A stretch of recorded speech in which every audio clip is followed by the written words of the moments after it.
세대 차이가 여러 곳에서 나기는 하지만 우리 말에서도 세대 간의 차이가 조금씩 나는 것을 볼 수 있습니다. 한국 사람들은 예를 갖추는 것을 아주 중요하게 생각합니다. 그런데 우리 어르신들은 말을 하지 않아도 알아주는 것, 그것을 예로 미덕으로 여기던 시간이 있었습니다. 근데 요즘은 세대가 많이 바뀌었습니다. 말하지 않으면 모릅니다. 말을 해야 합니다. 그런 말의 변천사를 잘 표현해 놓은 CF 광고가 하나 있습니다. 이 동그랗게 생긴 빵같이 생긴 건데요, 군대에 있는 병사들이 굉장히 좋아하는 제품이 하나 있습니다. 그 광고를 보면 그 옛날 광고에는 말하지 않아도 알아요, 그렇게 노래가 나옵니다. 그런데 최근에 그 제품을 홍보하면서 젊은 세대에게 어필을 해야 되겠는데 젊은 세대는 그렇게 안 합니다. 말해야 합니다. 그래서 광고가 이렇게 바뀌었습니다. 그 중에 이제 광고를 여러 개를 찍었는데 그 중에 하나가 이제 군대에서 나오는 이야기입니다. 말하지 않아도 알아요 하고 노래가 딱 나오자마자 아닙니다, 말해야 합니다 하고 이등병이 이야기를 합니다.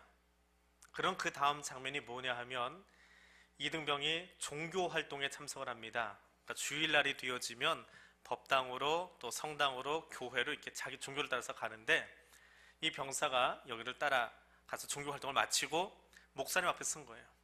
그러니까 목사님이 이 과자, 빵 같은 과자를 이제 하나씩 나눠주는 겁니다.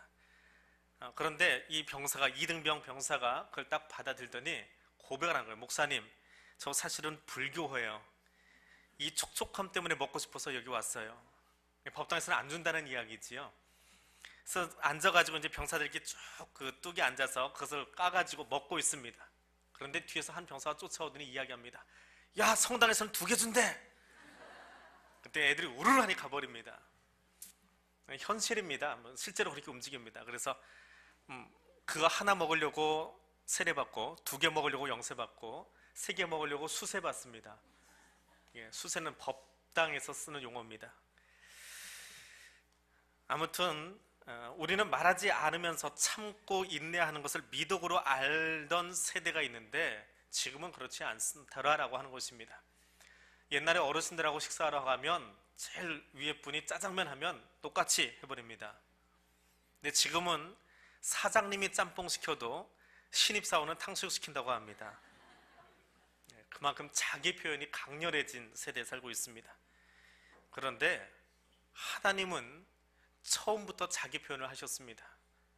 나는 널 사랑한다라고 하는 그 자기 표현을 끊임없이 하고 계셨던 분입니다. 그 진미가 오늘 요한복음 3장 16절입니다. 하나님이 세상을 이처럼 사랑하사 독생자를 주셨으니 이는 그를 믿는 자마다 멸망하지 않고 영생을 얻게 하려 하심이라. 이 복음서의 말씀이 너무나 중요하고 핵심적이어서 루터는 이 구절을 The Gospel within the Gospels 그렇게 표현합니다. 복음서 중에 복음이다, 그렇게 표현을 하고 있습니다. 여기는 하나님의 모든 관심과 마음이 다 숨겨져 있습니다. 하나님 무엇을 사랑하신다고 되어 있습니까? 세상을 사랑한다. 우리가 흔히 이야기하는 교회와 세상을 분리시키는 그런 이분법적인 논리의 세상이 아닙니다. 헬라어로 코스모스라고 하는데 길가에 이렇게 흐느적거리는 가을에 피는 그 예쁜 코스모스가 아니고 세계 모든 열방을 다 끌어안는 그 세상, 유대인과 이방인을 한꺼번에 끌어안는 그 세상, 그래서 코스모스라고 합니다. 하나님은 그 코스모스를 사랑하십니다.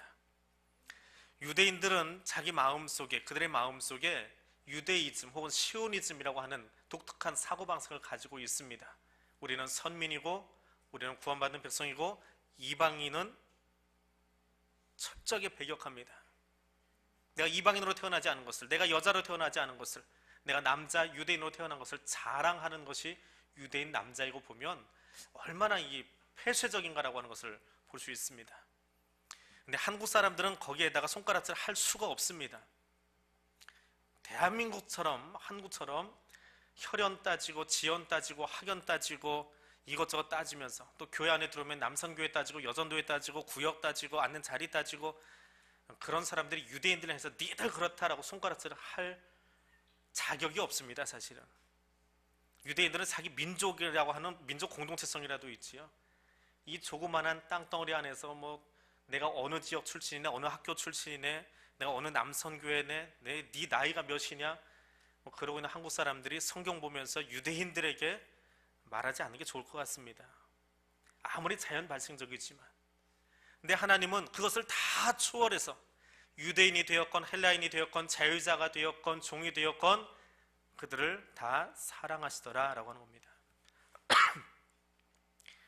군에 있을 때에 대대장을 두 분을 모셨습니다. 대대장은 무궁화를 2개 달고 있습니다. 중령 계급장을 달고 있는데 제가 첫 번째 모셨던 대대장이 육사 출신 대대장입니다.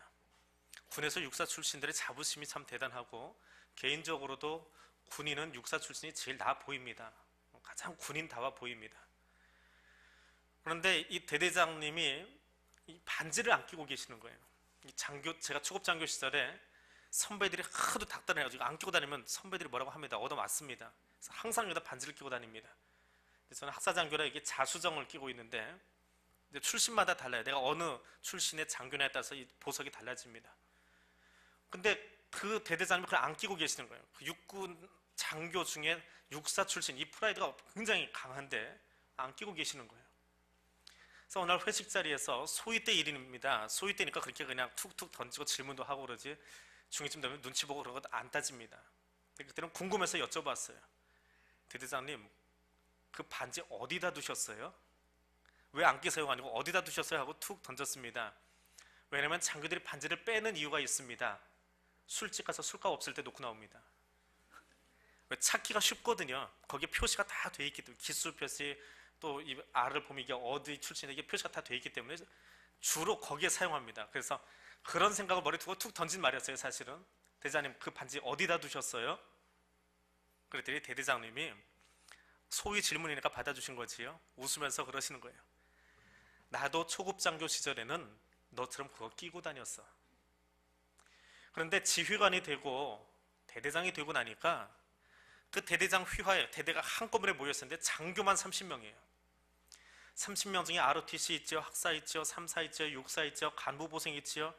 출신이 참 다양합니다. 그 출신마다 다 다른 반지를 끼고 있어요. 근데 그 대대 안에서 제일 리더가 자기 자신인데 자기가 육사 출신 이 반지를 끼고 있으면 은연중에 자기 쪽 사람들만 챙긴다라고 하는 어떤 말을 해도 그런 말이 나올 수 있게 되더라라고 하는 거예요. 또 자기 마음하고는 다르게 또 사람들도 줄을 설 수 있더라. 그래서 나는 자기가 중령 계급장을 달고 대대장에 대해서 여기다 푸른 견장을 찬 그 순간부터 나는 육사 출신의 장교가 아니라 이 대대의 장이다. 그래서 반지를 빼버린 겁니다. 그분에게 소위 시절에 많은 은혜를 받았어요. 그 부대를 떠나시면서 1년 있다가 그분이 떠나서 그 다음 대대장을 맞이했는데 그분 계시는 동안에 교회를 지었거든요. 부대 안에다가. 그 교회를 놓고 가는 것이 아쉬워서 그렇게 울고 눈물을 흘리시던 분입니다. 그리고 그 다음에 오는 대대장을 향해서 또 지휘관이 바뀌면 지휘 정책이 많이 바뀝니다.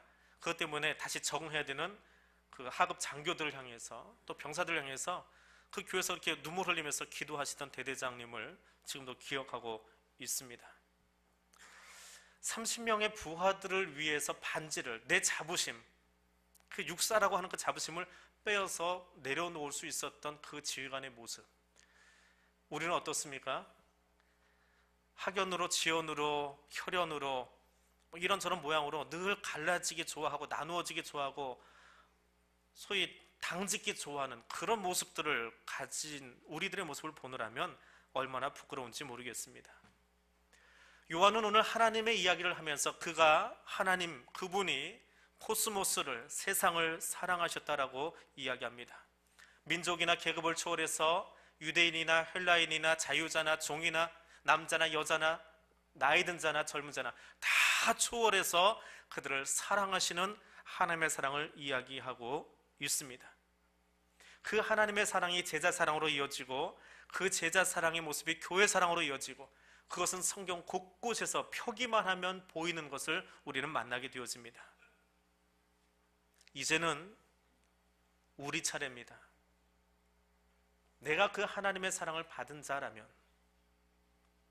감당할 수 없이 이방인 되었고, 유대인도 아닌 이방인 되었고, 헬라어도 모르는 한국말 쓰는 우리들, 흙으로 빚어진 우리들을 하나님이 피로 값주고 사셔서 오늘 여기 앉아 있게 하셨다면, 내가 받은 것도 은혜이지만 내 옆에 있는 또 다른 사람도 그 은혜를 받은 사람에 분명합니다.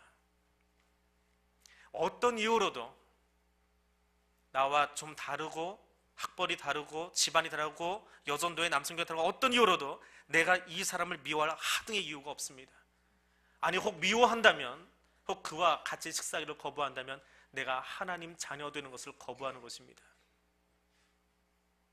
나 같은 존재도 하나님이 사랑하셔서 오늘 여기 예배자로 앉게 해주셨다면, 이유가 어찌 되었든지 간에, 모양이 어찌 되었든지 간에 하나님이 우리를 여기 부르셔서 한 공동체로, 한 가족으로 불러주셨다면 하나님이 사랑하시는 이 사람을 나도 마땅히 사랑하는 것이 당연한 일인 줄 압니다. 한국 사람들은 학연으로, 지연으로, 혈연으로 사랑한다면 우리는 주 안에서 코스모스를 사랑할 줄 아는 사람 되어야 할 것입니다. 우리가 그렇게 사랑할 때에 세상이 우리의 사랑하며 사는 모습을 보고 하나님을 발견하고 하나님께 영광 돌리게 되어질 줄로 믿습니다. 그 사랑을 나누는 우리 태양의 가족들 되시기를 바랍니다. 하나님은 요한을 통해서 세상을 사랑하셨다라고 말합니다. 지난 2달 동안 사랑 이야기만 가지고 계속해서 하고 있습니다. 이제 좀 질리시는 얼굴들도 간혹 눈에 띄기도 합니다. 당초에 교동문이 바뀔 줄 모르고 제목에 사랑자가 빠져나가지는 않고 있으니까 이제는 그러려니 하고 덮어버리신 분도 있는데, 그래도 아직인 것 같아서 더 해보려고 합니다.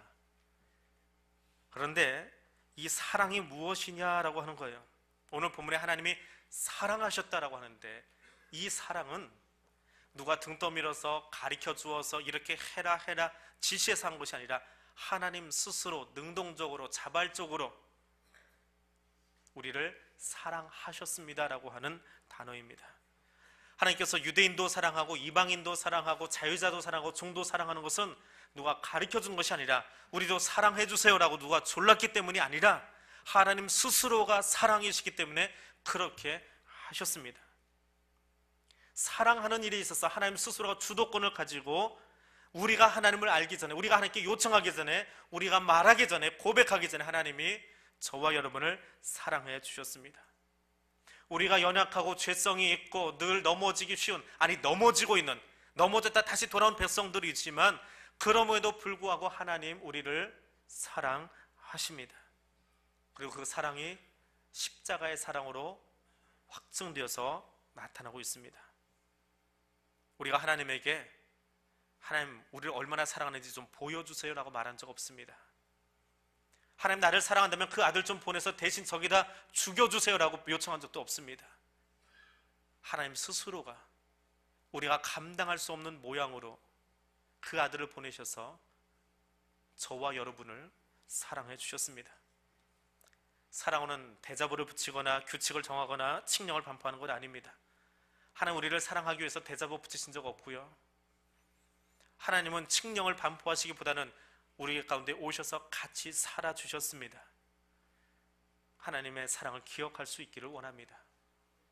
사랑의 기억을 잊어버리고 나면 불평과 불만과 투정과 투덜거림밖에 나오지 않습니다. 요한의 복음서를 보니까 주님이 이 땅에 오셔서 가나의 혼인잔치 자리에 가셔서 거기에 포도주가 떨어지고 흥이 깨질 것 같은 분위기를 바라보면서 물을 포도주로 바꾸어 주셨습니다. 삶에 지쳐서 한낮에 뜨거운 땡볕에 우물가로 나온 사마리아 여인을 만나셔서 그 속에서 샘물이 솟아나도록 그에게 말씀해 주셨습니다. 38년 동안 허망한 것만 바라보고 있던 한 남자를 만나셔서 그의 쾌쾌 묵은 자리를 들고 일어서 돌아가도록 명령하셨습니다. 예수의 말씀을 들었지만 배가 고파서 굶주려는 그 백성들을 바라보시면서 떡 5개와 물고기 2마리로 그들을 배부르게 먹게 하시고 제자리의 옆구리에 차고 있던 그 바구니가 다 풍성하게 채워질 수 있도록 허락해 주셨습니다. 그런데 제자들이 그것을 잊어버립니다. 예수님이 그렇게 보여주셨던 그 사랑의 행동들을 잊어버립니다. 가나의 그 멋있는 잔치를, 사마리아 성에서 그렇게 솟아나오던 생명의 생수의 그 시원함을, 베데스다 목가에서 한 인생이 바뀌었던 그 아름다운 감격을, 오병이어만 가지고도 5천 명이 먹을 수 있었던 그 행복한 식탁의 자리를 잊어버립니다. 그러니 불평합니다. 우리에게 떡 하나 더 달라고, 우리에게 좋은 자리 달라고, 직분 하나 달라고, 내게 더 좋은 것으로 채워달라고, 왜 죽으러 가시냐고 왕이나 해 드시지. 불평과 불만이 하나님의 사랑을 잊어버리고 나니까 제자들의 입에서 쏟아져 나오더라라고 하는 것입니다. 하나님께서 베푸신 사랑을 기억할 수 있기를 원합니다. 하나님이 눈에 보이지 않아서 그것 기억하기 힘드십니까? 그러면 여러분과 함께 사는 사람의 베푼 그 사랑을 기억하시기 바랍니다. 제가 한 장로님이 어느 날 집에 와서 그런 고백을 하시는 것을 들었습니다. 아내 되시는 권사님이 목욕을 가셨다가 넘어지시는 바람에 오른팔을 다치셔서 이렇게 기부스를 하고 계셨습니다. 자기가 이제 일을 못 하시니까 이 장로님이 출근하기 직전에 이렇게 미리 준비를 좀 해놓고 다녀와서 같이 밥을 먹고 설거지를 하곤 했답니다. 그렇게 설거지를 하고 있는데 아내 되시는 분이 뒤에 와서 서 있다가 설거지 마치고 돌아서는 그 장로님을 바라보면서 여보 설거지 해줘서 고마워 하고 이야기를 하더래요. 그 순간에 그게 얼마나 미안하든지, 저는 그런 센스가 없어서 참 그런데, 근데 그 장로님은 거기에 감동을 받으시고 또 부끄러워지셨대요. 나는 평생에 내 옆에서 밥을 지어주고 설거지해준 아내에게 한 번도 그것 때문에 고맙다는 말을 하지 않았거든요. 내 아내가 다쳤기 때문에 해준 그것을 가지고 고맙다고 표현하는 그 아내 때문에 와서 이야기를 하시는 거예요. 그분이 방송 지사장이셨는데 토요일날 그분의 방송이 나옵니다. 방송에서 공개적으로 이야기를 하셨습니다. 지난 주간에 제 아내에게서 이런 일을 경험했습니다. 그래서 여기서 다시 한번 이야기합니다. 여보 고마워라고. 하나님이 눈에 보이지 않으십니까? 그래서 하나님의 사랑을 말하기가 힘이 드십니까? 그럼 지금 여러분 옆에 있는 사람에게 고맙다라고 이야기하십시오. 오늘 당신과 함께 있는 것이, 당신이 내 옆에 지금 앉아 있는 것이 고맙다라고 이야기하십시오. 언제 어떤 모양으로 우리 곁을 떠나갈지 모릅니다. 하나님이 부르시고 나면 그 자리에 허전함이 느껴질 겁니다. 지금 그 사람에게, 하나님이 그 하나님의 사랑을 느낄 수 있도록 허락해 주신 그 사람에게 내 사랑 고백을 한번 해보시기 바랍니다. 이 사순절 기간에 하나님이 내게 아낌없이 주는 사랑을 하셨던 것처럼 그 사랑이 나의 삶의 한 부분이 되어줄 수 있기를 원합니다. 사랑은 구체적입니다. 하나님의 사랑은 이론이 아닙니다. 하나님의 세상을 향해서, 코스모스를 향해서, 유대인을 향해서, 이방인을 향해서, 자연을 향해서 구체적인 목적을 가지고 계십니다. 하나님이 그 아들 예수를 이 땅에 보내주신 이유가 무엇입니까? 구원하기 위해서 보내주셨습니다. 멸망과 구원 사이에는 어떤 중립적인 일도 없습니다. 망하든지 살든지, 살든지 죽든지 둘 중에 하나밖에 없습니다. 로만 캐톨릭이 이야기하는 것처럼 연옥은 없습니다. 살든지 죽든지 둘 중에 하나일 뿐입니다. 멸망이 무엇입니까? 잃어버리고 상실하고 없어지고 파괴되는 것입니다. 하나님의 품을 떠났기 때문에 결국은 절망과 파멸의 자리로 치달아가는 것입니다. 요한이 복음서에서 하나님의 사랑을 이야기하다 보니까, 그 사랑을 이야기하다 보니까 같이 따라 나오는 이야기가 멸망이라는 거예요. 하나님의 사랑을 잊어버리고 나면, 경험하지 못하고 나면 우리는 멸망받은 자로 살 수밖에 없더라라고 하는 것입니다. 너무나 안타까워서 요한복음에 이 멸망이라는 단어가 10번이나 등장합니다. 사랑을 이야기하다 보니까, 사랑을 말하다 보니까 그 사랑을 망각하면, 잊어버리면, 말하지 않으면 불평하고 투정 부리고 싸움하게 되어지는데 결국 그것이 멸망길로 가게 되어지더라라고 하는 것입니다. 초등학교 입학해서 고등학교까지 12년 공부를 하고 수능을 치렀는데 대학에 똑 떨어졌습니다. 얼마나 안타까워요. 잘못된 선택을 하는 아이들도 있습니다. 그런데 인생 70년, 80년 정말 멋있게 살았는데 하나님의 사랑을 경험하지 못했어요. 그 사랑을 나누지 못했습니다. 그래서 마지막 시간에, 육신을 벗는 그 마지막 순간에 내가 하나님 앞에 서서 저 멸망, 절대적인 절망에 들어 떨어지게 되어진다면 그것처럼 안타까운 인생이 또 어디에 있습니까? 영생을 선택하지 않으면 망하는 것밖에 없습니다. 그런데 하나님은 우리에게 그 영생의 길, 생명의 길, 헬라어로 조의 길을 부여해 주셨습니다. 성경에는 생명이라고 하는 단어를 여러 가지로 사용합니다. 비오스도 있고 프시크도 있고 헬라어로 여러 개가 있습니다. 근데 그것들은 숨쉬는 것이고 육체의 생명입니다. 근데 오늘 요한복음 3장 16절에 나오는 이 이야기, 하나님이 이 땅을 사랑하셔서 그 아들 독생자를 보내주시고 우리를 멸망치 않고 영생 얻게 하신다라고 하는 이 생명의 이야기, 조의 이야기는 숨쉬겠다라고 하는 것이 아니라 하나님만이 가지고 있는 하나님의 신적인 생명을 저와 여러분에게 주시겠다라고 하는 겁니다. 그것이 하나님이 저와 여러분을 사랑하신 진짜 이유입니다. 예수 그리스도가, 십자가에 죽으신 예수 그리스도가 나의 구주입니다라고 입술로 고백하면 하나님이 그 신적인 생명 조회를 저와 여러분에게 주시겠다라고 이야기합니다.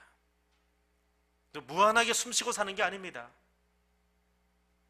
전혀 새로운 차원의 생명으로 바뀌어지는 것입니다. 예수를 주로 고백한 순간에 영생은 이미 저와 여러분의 것 되어진 줄로 믿습니다. 우리 안에 이미 주어진 줄로 믿습니다. 그리고 이 다음에 하나님이 그 생명을 누릴 수 있도록 지금도 또 앞으로도 함께 해 주실 줄로 믿습니다. 요즘 한창 우리나라에서 뜨고 있는 영화가 하나 있습니다. 아직도 영화를 상영해서 틀어놓고 있더라고요. 만화 영화입니다. 애니메이션. 만화 영화 하면 애들 것 같고 조금 고급스럽게 이야기하면 영어로 애니메이션이라고 하는데, 겨울왕국이라고 하는 영화가 있습니다. 이 애니메이션 영화를 보면 서로가 정말 좋은 친구였던 엘사와 안나라고 하는 두 자매가 등장을 합니다. 그런데 어린 엘사는 뭐든 만지면 황금으로 바뀌는 게 아니라 차가운 얼음으로 바뀌어버리는 신비한 능력을 가지고 있었습니다. 근데 이 능력이 통제가 되질 않는 거예요. 그래서 건드리기만 하면 다 얼음이 되어버립니다. 심지어는 동생의 머리카락 끝까지 얼음으로 만들어버렸어요. 여왕으로 즉위하던 날 그것을 가리기 위해서 장갑을 끼고 있다가 그 장갑이 벗겨지면서 자기 왕국을 얼음덩어리로 만들어버렸습니다. 겨울로 만들어버렸습니다. 그래서 더 이상 자기 백성들에게 그 어려움을 주기 싫어서 외딴 곳으로 도망가 버립니다.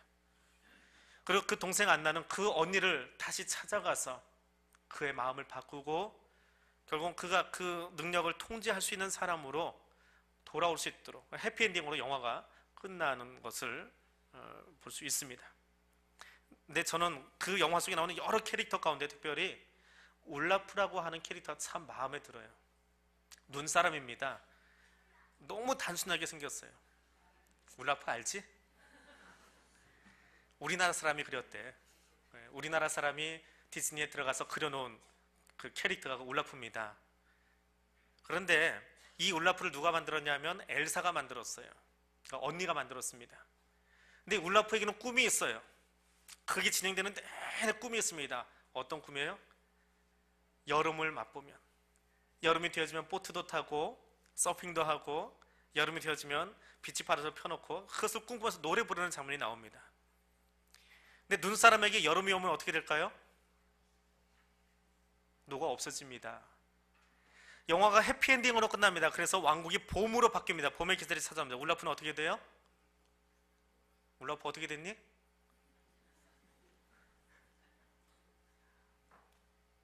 기억이 안 나요? 울라프가 녹아버려요. 봄이 되니까 녹아버리기 시작해요. 자, 그때 엘사가 자기 능력이 이제 통제가 되잖아요. 울라프에게 뭘 줬지요? 울라프 전용 구름. 그래서 눈이 내려요. 더 이상 녹지 않는 울라프가 되어집니다. 근데 거기서 한 가지 질문을 던져봤어요. 영화는 끝났습니다. 울라프가 수영을 할 수 있을까요? 없을까요?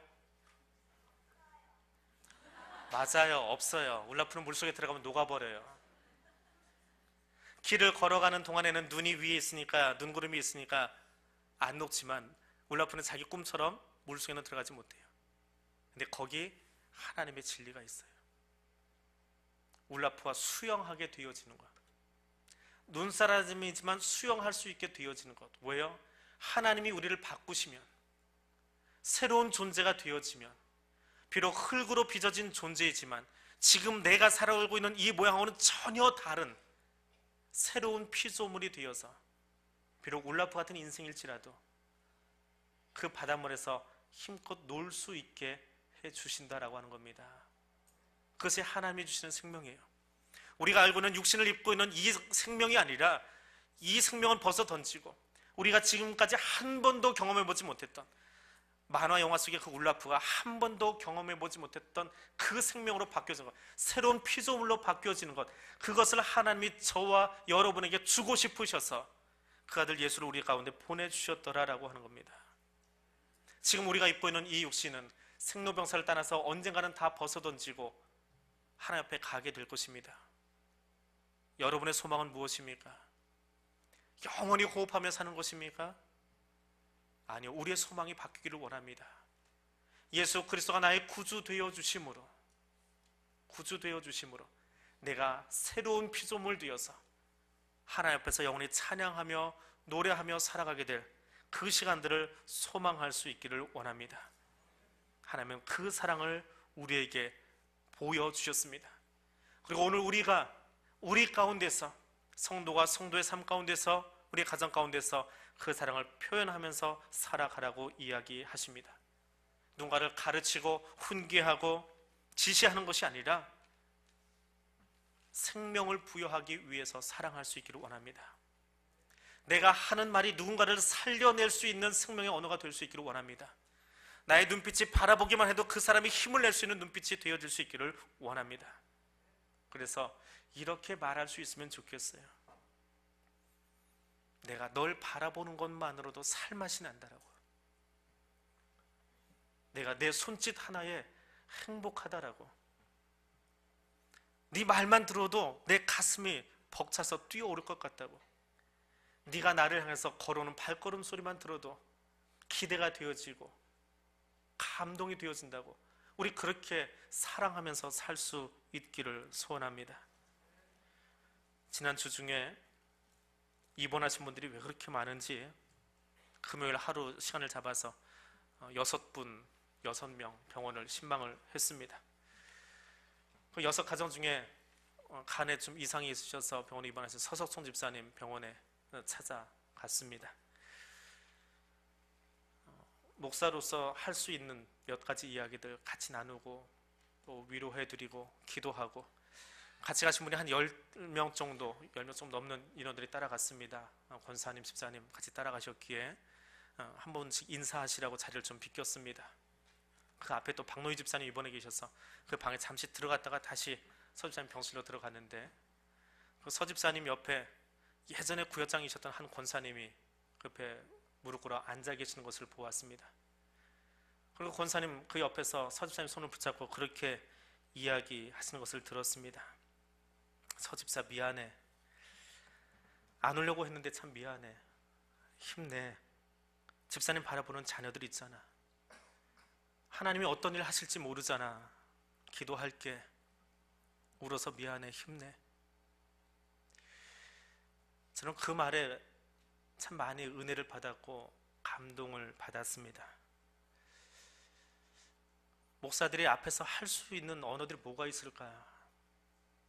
천국의 소망을 이야기하고 병이 낫기를 기도하는 것보다 그 아픈 가슴을 끌어안고 같이 울어줄 수 있었던 그 권사님 모습을 바라보면서, 그래서 분위기 바꾸겠다고 괜찮을 거야 그냥 털어내자라고 하는 그런 이야기가 아니라 같이 손잡고 옆에 있는 분들과 같이 울 수 있고 같이 기도할 수 있는, 격려해주는 그분의 이야기를 들었습니다. 우리 그렇게 사랑하면서 살 수 있었으면 좋겠습니다. 우리 그렇게 격려할 수 있기를 원합니다.